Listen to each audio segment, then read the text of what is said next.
Serial cinema താരങ്ങളായ Biju സോപാനത്തിനും SP ശ്രീകുമാറിനുമെതിരെ ലൈംഗിക അതിക്രമ case എടുത്തിരിക്കുകയാണ്. പ്രമുഖ നടിയുടെ പരാതിയെ തുടർന്നാണ് കേസ് രജിസ്റ്റർ ചെയ്തത്. കൊച്ചിയിലെ സീരിയൽ ചിത്രീകരണത്തിനിടയിൽ ലൈംഗികാതിക്രമം നടന്നുവെന്നാണ് പരാതി. എറണാകുളം ഇൻഫോ പാർക്ക് പോലീസാണ് കേസെടുത്തത്. ഫ്ലവേഴ്സിൽ സംപ്രേഷണം ചെയ്യുന്ന സിറ്റ്കോമായ ഉപ്പും മുളകും എന്ന പരിപാടിയിലൂടെയാണ് ബിജു സോപാനവും SP ശ്രീകുമാറും ശ്രദ്ധിക്കപ്പെട്ടു തുടങ്ങിയത്. സീരിയൽ മേഖലയിൽ മാത്രമല്ല സിനിമകളിലും സജീവമാണ് ഇരുവരും. സീരിയൽ ചിത്രീകരണത്തിനിടെ ലൈംഗികാതിക്രമം നടന്നുവെന്നാണ് പരാതിയിൽ പറയുന്നത്. ഇതിൽ ഒരാൾ ലൈംഗികാതിക്രമം നടത്തിയെന്നും രണ്ടാമത്തെയാൾ ഭീഷണിപ്പെടുത്തിയെന്നുമാണ് പോലീസ് പറയുന്നത്. സമീപകാലത്ത് നടന്ന സംഭവമാണെന്നാണ് ലഭ്യമാകുന്ന വിവരം.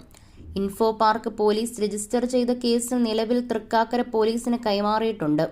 ഹേമ കമ്മിറ്റി റിപ്പോർട്ട് പുറത്തുവിട്ടതിന് പിന്നാലെ രൂപീകരിച്ച പ്രത്യേക അന്വേഷണ സമിതി തന്നെ ഈ കേസും അന്വേഷിക്കുമെന്നാണ് വിവരം.